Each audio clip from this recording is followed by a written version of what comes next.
perbedaannya ruqyah yang dilakukan secara syar'i maupun ruqyahnya dukun.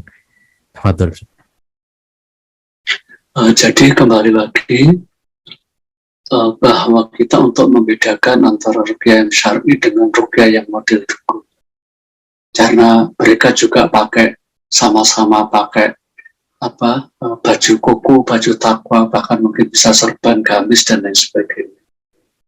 Jadi makanya kita harus tahu. Jadi ruqyah yang syar'i, untuk mengetahuinya bahwa kita ya tetap ya sekali lagi harus tahu siapa orang itu. Jadi siapa orang itu harus tahu latar belakangnya, paling tidak secara global. Oh, beliau memang dikenal sebagai ulama yang saleh, orang yang baik, orang yang mulia. Itu harus tahu. Walaupun memang kita pada waktu orang dilanda sakit, kena musibah dan sebagainya, itu kadang-kadang orang ada dasarnya kepingin cepat-cepat sembuh saja. Wis pokoknya waras. Padahal di dalam Islam itu untuk pengobatan bukan yang dinilai oleh Allah itu bukan semata-mata hasil, tetapi juga proses. Di prosesnya harus yang benar-benar diridhai oleh Allah Subhanahu wa Ta'ala. Jadi kalau ruqyah yang syar'i tentunya satu, orang itu menggunakan media-media yang syar'i. Antara lain misalkan kalau ruqyah bisa pakai air putih, bisa pakai air zam-zam, bisa pakai siwak, bisa pakai habatus sauda, daun bidara, pakai madu. Nah, itu antara kalau media-medianya seperti itu. Ya. Kemudian juga tidak adanya ikhtilat pada waktu pengobatan. Ya, ikhtilat. Ya, jadi ikhtilat itu campur antara laki dan wanita, dan mereka, apalagi cara mengobatinya, kalau di kita tetap, walaupun mereka itu non-muslim, kita usahakan pada waktu kita tangani, maaf mbak, maaf ibu, untuk pakai mukena dulu, atau paling tidak pakai jilbab dulu. Ya, jadi supaya lebih menjaga kehormatan yang diruqyah, juga bisa membawa kebaikan bagi peruqyah. Itu tetap kita jaga. Ya. Nah, bahkan kita kalau menangani juga kalau muslim, kita anjurkan untuk juga berwudu dulu. Nah, karena apa ya, dengan keberkahan wudu itu akan Allah lebih mudahkan. Terus kemudian tentang doa-doanya. Doanya harus dari Al-Quran atau doa Nabi atau doa bahasa apapun, yang penting tidak ada unsur kesyirikan. Seperti itu.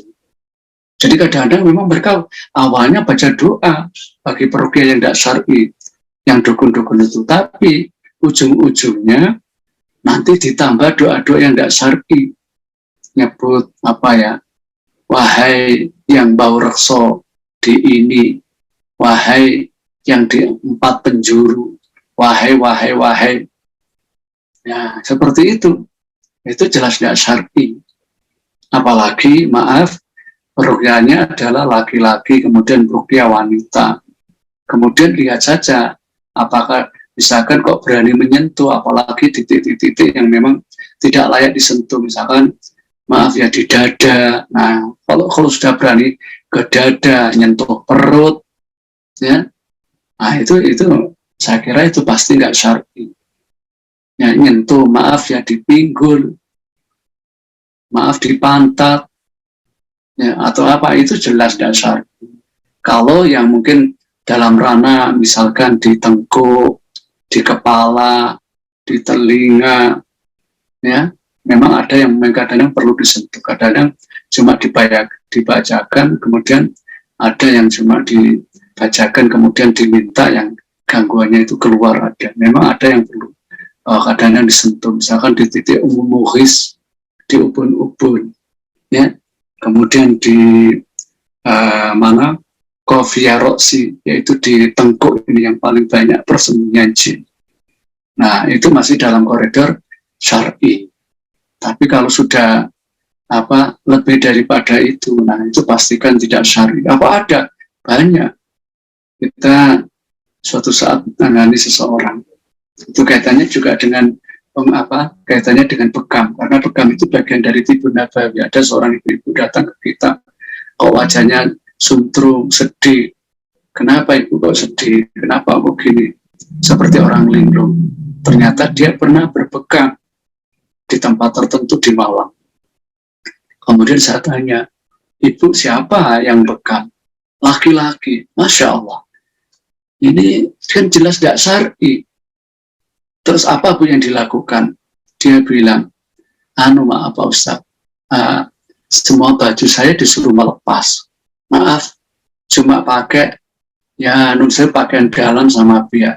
Ibu, itu bukan bekam yang syar'i, Bu. Itu bukan hijama, Bu. Itu namanya perdukunan, Ibu. Masya Allah, sampai segitunya dia seperti orang sudah tidak bisa bicara di hadapan orang itu. Akhirnya pulang dari bekam, akhirnya malah seperti orang linglung, bingung. Tapi alhamdulillah suatu saat dia alhamdulillah pernah akhirnya ditangkap sama aparat karena ya itu melakukan hal yang tidak baik. Dan seperti ini banyak. Jadi seperti itu ya. Jadi antara ruqyah yang syar'i dan ruqyahnya dukun. Jadi kadang-kadang awalnya bagus dibaca doa begini. Tapi kok pakai tenaga dalam? Sejak kapan ruqyah ada yang pakai tenaga dalam? Terus kemudian setelah kita tanya pasien dari daerah Panjen, yang ibu-ibu, terus setelah itu lihat tuh kok pakai tenaga dalam.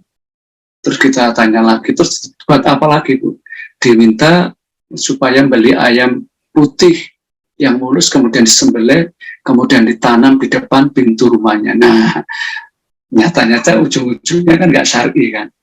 Jadi seperti itu. Jadi makanya kita sebagai orang Islam, sebagai Muslim, harus waspada. Jadi harus tetap miliknya. Karena sekarang banyak itu tadi.